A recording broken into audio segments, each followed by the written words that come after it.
Mes bien-aimés dans le Seigneur, que la paix et la grâce de Dieu soient avec vous. Je vous salue dans le précieux nom de notre Seigneur Jésus-Christ. Avec vous, votre bien-aimé frère, pasteur Sylphas France. Nous rendons gloire à Dieu qui nous a donné cette opportunité et pour prêcher l'évangile de Jésus-Christ en ce temps de la fin. Et nous rendons gloire à Dieu aussi pour ce thème qui a une portée eschatologique puisque nous vivons dans les derniers temps. Donc, nous rendons gloire à Dieu pour nos frères et sœurs, des fils et des filles du royaume qui travaillent dans ce chantier assez fort. Et nous espérons que Dieu va continuer à bénir les dirigeants de cette plateforme pour prêcher l'évangile à travers le monde. Le thème de notre message pour ce soir, c'est Jésus revient bientôt. Es-tu prêt à embarquer? Jésus revient bientôt. Es-tu prêt à embarquer? Et le sujet qui est tiré de ce thème, c'est l'imminence du retour de Jésus, empreinte de surprise pour les incrédules. L'imminence du retour de Jésus, empreinte de surprise pour les incrédules. Et nous trouvons notre texte dans le livre de l'Apocalypse, le chapitre 16, le verset 15. « Voici, je viens comme un voleur, heureux celui qui veille et qui garde ses vêtements, afin qu'il ne marche pas nu et qu'on ne voit pas sa honte. Je viens comme un voleur. Voici celui qui veille et qui garde ses vêtements, afin qu'il ne marche pas nu et qu'on ne voit pas sa honte. » Que Dieu bénisse cette portion d'écriture pour notre édification commune. Ce soir, je vais mettre l'accent sur le concept préparation. Préparation, c'est l'action de préparer quelque chose. La préparation du repas, c'est arrangement, organisation, ayant pour effet de préparer. La préparation d'une fête. Mes frères et sœurs dans le Seigneur, dès la jeunesse de l'histoire de l'humanité, tout se fait par la préparation. Dieu a fait des préparatifs pour que l'homme vienne à l'existence. À titre d'exemple, pour bien organiser un festin, un voyage, un mariage, il faut faire des préparatifs. Pour réussir un projet, cela implique des préparatifs, des étapes à franchir. Si tel est le cas dans la vie courante, mes frères et sœurs, nous sommes venus vous dire ce soir, soyons prêts pour le retour de Jésus-Christ. Comment pouvons-nous être prêts pour le retour de Jésus-Christ? À travers le texte que nous venons de lire, nous trouvons 5 moyens par lesquels nous pouvons être prêts pour le retour de Jésus-Christ.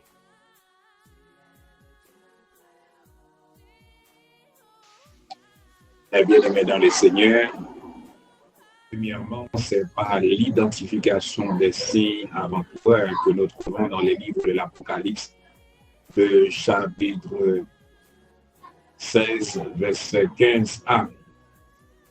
Il est dit quoi? Voici, je viens comme un voleur. Frère Samuel, nous volons si la binakaï, il t'a dit qu'il est la venir ou pas dormir. Il va être très vigilant pour veiller qu'il ait volé ça à rentrer et ou même pour faire des actions qui sont nécessaires. Et si tu as une faille, on va faire tout ça possible et imaginaire pour que tu sois capable de protéger tête. Dans la question signe avant-coureur là, il gagne des caractéristiques. Premièrement, elle caractérise des moments de trouble. Il est écrit en Matthieu chapitre 24, verset 6. Je lis pour vous. Vous entendrez parler de guerre et des bruits de guerre. Gardez-vous d'être troublés, car il faut que ces choses arrivent. Mais ce ne sera pas encore la fin. Oui, ça nous comprend bien, nous fait en pile des moments difficiles, des moments de calamité, des moments de souffrance que l'humanité connaît en raison des situations qu'il y a à vivre. Mais Seigneur a dit nous, ce n'est pas encore la fin. Donc, pour nous embarquer, vivre tout moment ça, il y a des moments de calamité, il y a des moments de souffrance, des moments amers. Mais Seigneur n'a pas manqué par bénir nous de toutes sortes de bénédictions dans les lieux célestes en Jésus-Christ. Non seulement il caractérise des moments de trouble, mais aussi elle caractérise des moments de grande précarité. Dans Matthieu chapitre 24, verset 7, il est dit, une nation s'élèvera contre une nation et un royaume contre un royaume. Et il y aura en divers lieux des famines et des tremblements de terre. Oui, comme nous connaissons, actuellement, particulièrement la CAI, gagne plus de 4 millions de monde qui ont insuffisance alimentaire, des gens qui mangent 9 fois par jour rarement. Donc, nous connaissons que c'est des situations difficiles. Nous entendons que ça a passé actuellement en Ukraine, nous entendons ça a passé en Palestine, en Israël, nous entendons ça a passé un peu partout à travers le monde. Ce sont des signes avant-coureurs. Frère Maxime, nous devons être prêts pour nous embarquer à tous les niveaux et sous quelles que soient les circonstances là pour nous embarquer pour la gloire de Dieu. Les questions pour assurer comment vivre la vie, comment on vivre le moment ça, comment le moment ça y est pour. Mais Seigneur, dans la bonté, dans l'amour, il toujours agit pour nous de manière favorable. Nous disons Seigneur merci parce que la permet que nous signes avant de ça, non seulement nous avons identifié, mais nous sommes capables de traverser ces moments difficiles. Non seulement c'est par l'identification des signes avant-coureurs, mais aussi seulement c'est par l'identification des signes avant-coureurs, mais aussi c'est par la vigilance spirituelle. En Apocalypse chapitre 16, verset 15b, qui ça dit? Il dit « Heureux celui qui veille. Heureux celui qui veille. » Ça fait me comprendre que moi-même avec, nous devons toujours veiller. Ça fait nous parler de vigilance spirituelle. Si dans la vie courante, tout ça que nous avons fait, si nous avons malheur qui va arriver, nous, un bagage qui va arriver sur votre nom, nous toujours veiller. Eh bien, nous devons veiller. Nous devons avoir une vigilance spirituelle pour nous capables de veiller sur ça qui arrive aux alentours de nous-mêmes. Et dans la vigilance spirituelle, il y a deux grandes implications. Premièrement, il nous faut une foi inébranlable. Dans 1 Corinthiens chapitre 16, versets 13 et 14, il est dit « Veillez, demeurez fermes dans la foi, soyez des hommes, fortifiez-vous, que tout ce que vous faites se fasse avec charité. » Amen. Que tout ce que vous faites se fasse avec charité. Frère Maxime, la vigilance spirituelle là, il demande nous pour nous ayons une foi inébranlable, malgré les circonstances, malgré les moments difficiles, malgré les calamités, malgré les vicissitudes de la vie. Eh bien, demandez-nous pour nous mener une vie, pour nous gagner une foi inébranlable dans le Seigneur. Malgré que ça paraît vraiment difficile. Et moi, mes ça qui chantait, il dit qu'il a semblé puis fait noir. Mais c'est un autre journée qui a commencé. Ça fait nous comprendre le foi inébranlable, malgré les circonstances, on va toujours camper debout. Malgré le moment où on va toujours camper debout. Et à travers la vigilance spirituelle, nous jouons notre implication pour nous gagner une ferme conviction. 1 Pierre chapitre 5, versets 8 à 10. Soyez sobres, veillez. Votre adversaire, le diable, rôde comme un lion rugissant, cherchant qui il dévorera. Résistez-lui avec une foi ferme, sachant que les mêmes souffrances sont imposées à vos frères dans le monde. Et Dieu de toute grâce, qui vous a appelé en Jésus-Christ à sa gloire éternelle, après que vous aurez souffert un peu de temps, vous perfectionnera lui-même, vous affranchira, vous fortifiera, vous rendra inébranlable. Amen. Mon Dieu a servi, mon Dieu, moi-même avoir servi, nous pouvons gagner une conviction. Si nous t'avons embarqué, gagner des conditions pour remplir les conditions, nous devons gagner une foi inébranlable. Nous devons gagner une conviction ferme dans le Seigneur. Parce que le Seigneur, nous, c'est lui-même qui est capable de faire tout le bagage. Et ennemi pas quitter en paix, ennemi a toujours tracassé, ennemi a toujours fait qui ça le fait pour terrasser, même vin de soir. Si vous voulez embarquer vraiment, effectivement, vous voulez embarquer, vous devez non seulement gagner une foi inébranlable, on doit gagner une ferme conviction dans le Seigneur. Et auteur, épître, aux Hébreux, nous t'es qu'à parler comme c'est un livre qui va en pile problème. C'est dit c'est pas et c'est un auteur inconnu. Donc, mais il y a des gens qui attribuent à l'apôtre Paul. Mais il y a une chose nous comprendre, c'est que gagner une ressemblance vraiment par rapport avec les écrits de Paul. Et Paul, il a écrit, il dit, nous devons faire une foi inébranlable. Nous devons marcher selon la volonté de Dieu. Nous devons faire une conviction. Les trois jeunes Hébreux ont une ferme conviction dans le Seigneur et ont été prêts pour embarquer. Les hommes de Dieu, de toutes une foi inébranlable qui fait au marché de victoire en victoire. Est-ce que, comment vous voyez à soi avec le Seigneur? Est-ce que vos foi inébranlable? Est-ce que vos convictions? Est-ce que les bagailles tournent mal? Vous pas dire, bon, font l'autre, bon, regardez-moi qui ça m'a fait. Qui t'aime d'eau, frère Maxime, à soi, vous devez toujours être sous gâteau. Vous devez toujours être en position qui permet une position de combat à n'importe quel moment de la durée. Mais en vie surtout, vous êtes capable de crier, c'est Seigneur là, Seigneur, vous êtes capable de faire appel à Seigneur là et la délivrer dans toutes circonstances, dans toute situation. Ce n'est pas l'identification des signes avant-coureurs, ce n'est pas la vigilance spirituelle et de plus. Troisième moyen, c'est par la sanctification positionnelle que nous trouvons dans le livre de l'Apocalypse chapitre 16, verset 15c.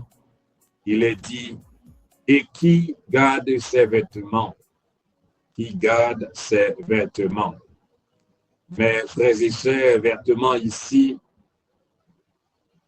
réfèrent à la sanctification positionnelle. Il y a un monde qui garde des vêtements, il y a un monde qui était propre, son signe de sainteté. Et à travers la sanctification positionnelle, Dieu nous exige de mener une vie de pureté devant lui. Amen. Une vie de pureté. En Lévitique, chapitre 11, verset 45, il est dit, vous serez saints, car je suis saint. Ce que Dieu veut, c'est notre sanctification. Il veut que nous soyons saints. La sainteté. Dans le livre de Pierre, 1 Pierre chapitre 1, verset 16, il dit, recherchez la paix avec tous et la sanctification, sans laquelle personne ne verra le Seigneur. Oui, sans laquelle personne ne verra le Seigneur. En Hébreux 12, 15, 14, tous ces versets qui parlaient de la sanctification positionnelle. Mon Dieu voulait que nous menions une vie de pureté. Mon Dieu voulait que nous menions une vie de sainteté. Mon Dieu voulait que nous menions une vie de sainteté. devant lui pour que nous soyons irrépréhensibles. Non seulement la sanctification positionnelle nous exige une vie de pureté, mais aussi elle est une recommandation de Dieu. 1 Thessaloniciens chapitre 4, verset 3, il est dit, ce que Dieu veut, c'est votre sanctification. C'est que vous vous absteniez de l'impudicité. Pendant que c'est mieux, quel que soit qu'on doit vivre, quel que soit Jean Saillé, ou qu'à toujours mener en vie de pureté, ou qu'à mener en vie, il n'est pas résumé à côté ou à vivre, il n'est pas résumé à côté sous la terre, il n'est pas résumé à ça mener, il n'est pas résumé à connaissance pour gagner, mais mon Dieu voulait que nous menions une vie de pureté, mon Dieu voulait que nous obéissions avec recommandation ça, et que lui fait nous devons abstenir de tout ça qui est mal dans le monde, là, pour nous capables de fonctionner comme des enfants de Dieu. Comment rapporter avec mon Dieu? Et si bon Dieu voulait nous mener en vie de pureté, en vie de sainteté, donc nous devons garder rapport rapport que nous gagnons avec le monde, rapport que nous gagnons avec Dieu, comment il est. Et ça permet que nous allions de l'avant, ça permet que nous marchions selon la volonté de Dieu, les nous mener en vie de pureté, les nous mener en vie de sainteté. Ce n'est pas l'identification des signes avant-coureurs, ce n'est pas la vigilance spirituelle, ce n'est pas la sanctification positionnelle, mais encore, rien moyen, mes frères et sœurs, ce n'est pas le revêtement spirituel. Le revêtement spirituel, en Apocalypse chapitre 16, verset 15d, qui ça le dit?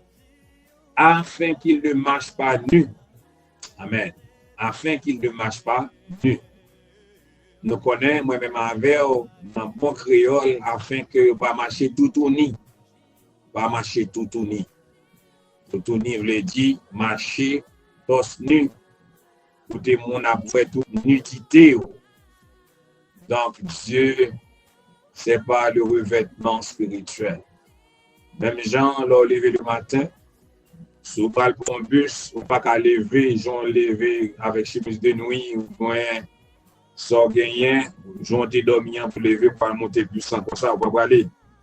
Et si vous parlez, vous êtes capable même de camper pour vous, vous êtes capable de camper. On est que son monde qui n'a pas gagné toute lucidité, parce qu'on paraît tosné, on paraît n'importe qui genre. De même, la difficile, mes frères et sœurs, pour nous embarquer si que nous pas rempli les conditions que le Seigneur a fait nous. Et il y a une bagaille nous a fait nous contents, que nous contents à soi, c'est que bon Dieu bat nos possibilités pour que les recouvrir nous, pour ne pas marcher, afin que nous-mêmes ne marchions pas nus. Mais si nous ne pas marcher contre nous, si nous ne pas marcher contre nous, si nous ne pas marcher n'importe qui gens, ça veut faire me comprendre que gagner un revêtement spirituel. Et le revêtement spirituel là, il gagne deux attributions. Première attribution, c'est que le revêtement spirituel nous identifie à Christ.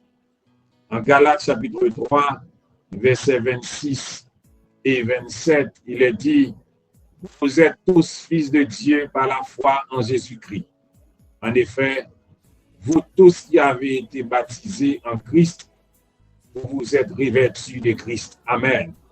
Et amen. Ça fait me comprendre que pendant moi-même ma parole là, pendant vous-même vous attendez là, déboulant Christ, c'est que vous avez vêtement bon Dieu sous. Et le retour, ça allait sous.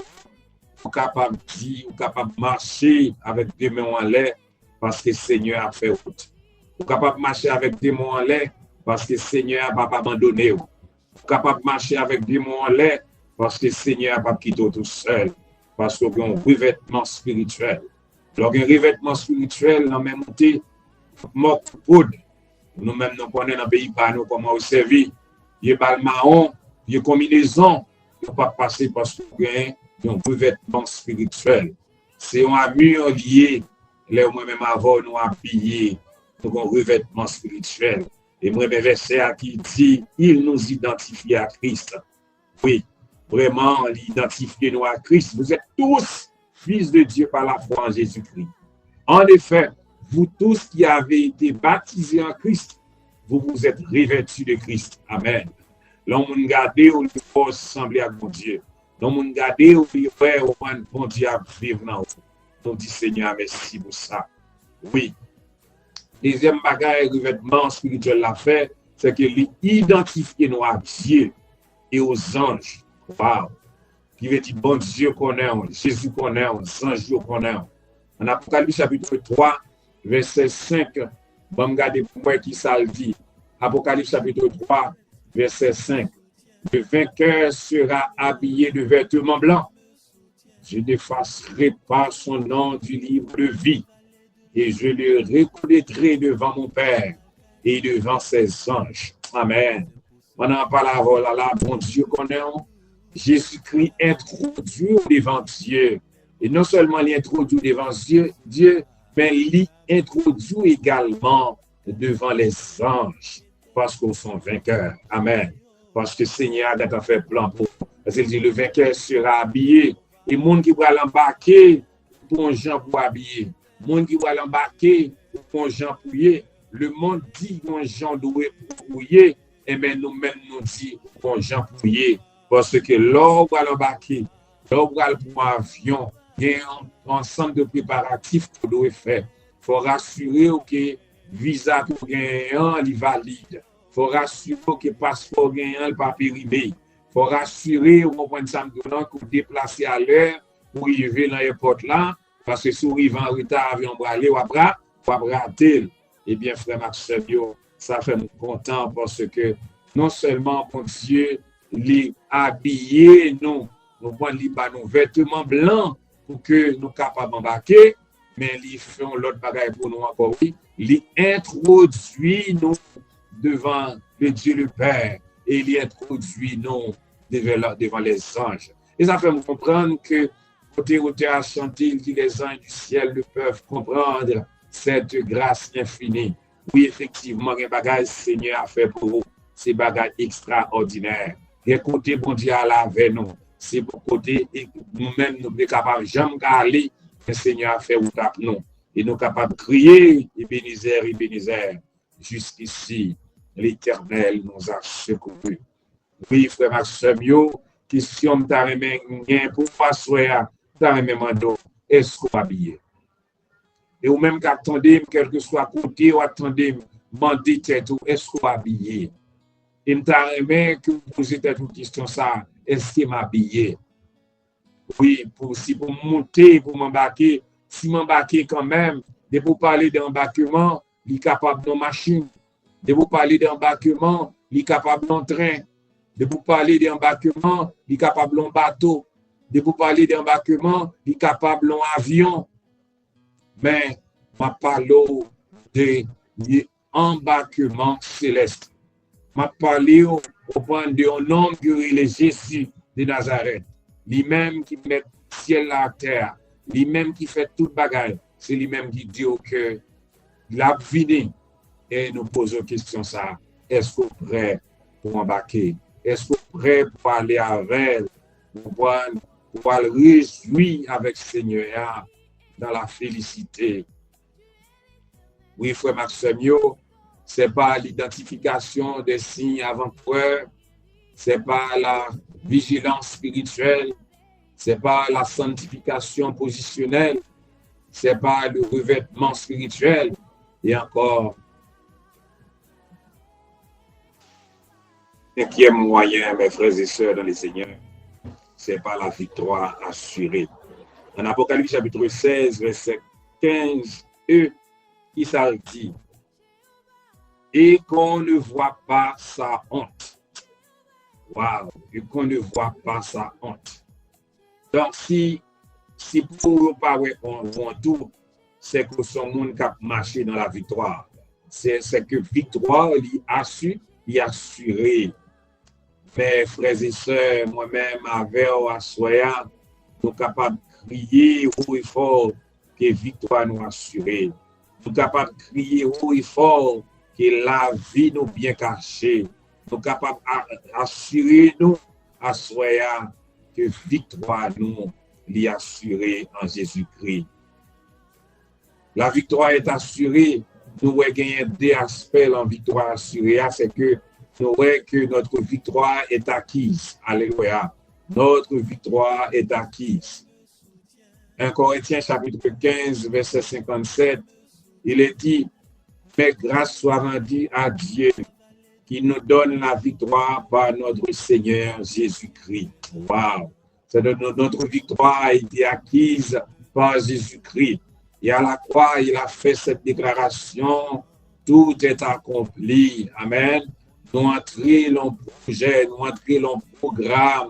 Et il dit dans Jérémie, je connais les projets que je forme sur vous, projets de paix et non de malheur. C'est pourquoi, quel que soit le projet, quel que soit le programme, quel que soit attente ennemie en ta gain sous la vie, je déclare à soi que victoire est acquise à travers le sang de Jésus-Christ.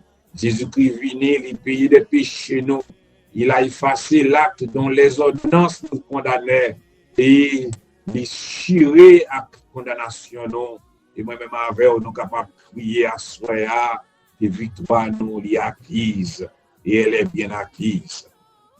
Non seulement à travers victoire sur ça, l'est acquise, mais victoire ça l'est aussi célébrée.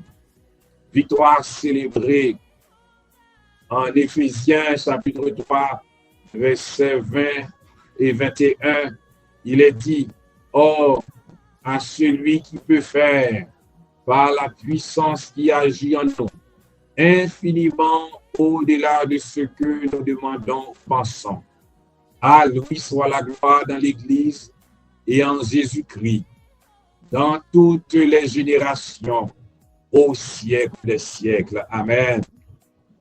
C'est une victoire qui est assurée, c'est une victoire qui est acquise, c'est une victoire qui est célébrée. Et victoire, ça célébrée non seulement dans notre génération, elle est aussi célébrée dans les générations à venir. Elle sera aussi célébrée devant le trône, alléluia, parce que non nous inscrit la caille Seigneur, non nous inscrit la caille Seigneur, et il dit, ne pas effacer dans le livre de vie. Dans Apocalypse, au chapitre 3, verset 5, là, il dit, je n'effacerai pas son nom du livre de vie, et je le reconnaîtrai devant mon Père et devant ses anges. Alléluia. Mon Dieu, fait grâce. Mon Dieu, pardonnant. Mon Dieu, Israël là. Mon Dieu qui agit pour nous. Mon Dieu qui a tourné. Il est prêt pour passer avec nous. Il est prêt pour conduire nous au bon port. Il est prêt, alléluia, pour faire pour nous ça que nous pas penser, ça que nous pas imaginer. Nous disons Seigneur, merci parce que il contrôle temps, il contrôle circonstances, victoire nous assurée. Si nous prenons exemple dans le pays par nous, malgré les circonstances, par la tirer, on a pu monter, pu descendre, par des mots, on pas contre côté priorité, on pas contre côté pour y aller, mais nous-mêmes, victoire nous assurée et nous déclarer, alléluia, sous la vie, non, et n'y a pas qu'arracher, on prend chevet.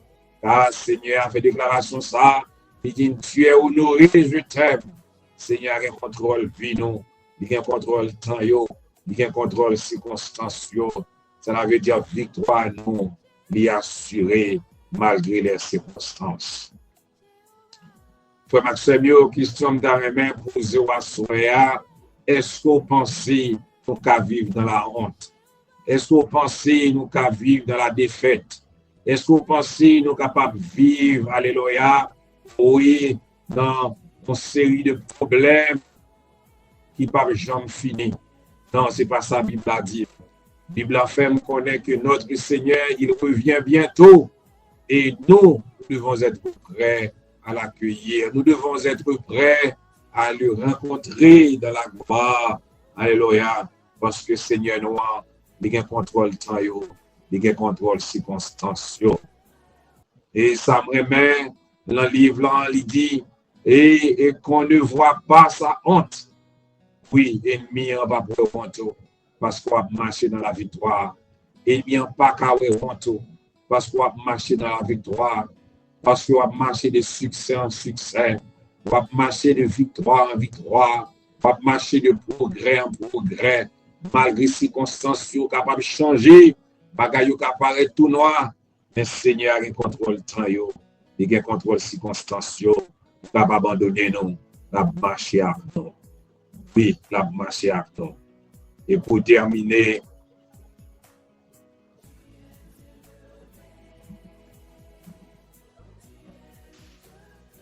venons de mettre l'accent sur les livres de l'Apocalypse, le chapitre 16 et le verset 15, lequel nous enseigne 5 moyens par lesquels nous pouvons embarquer dans le train de Dieu.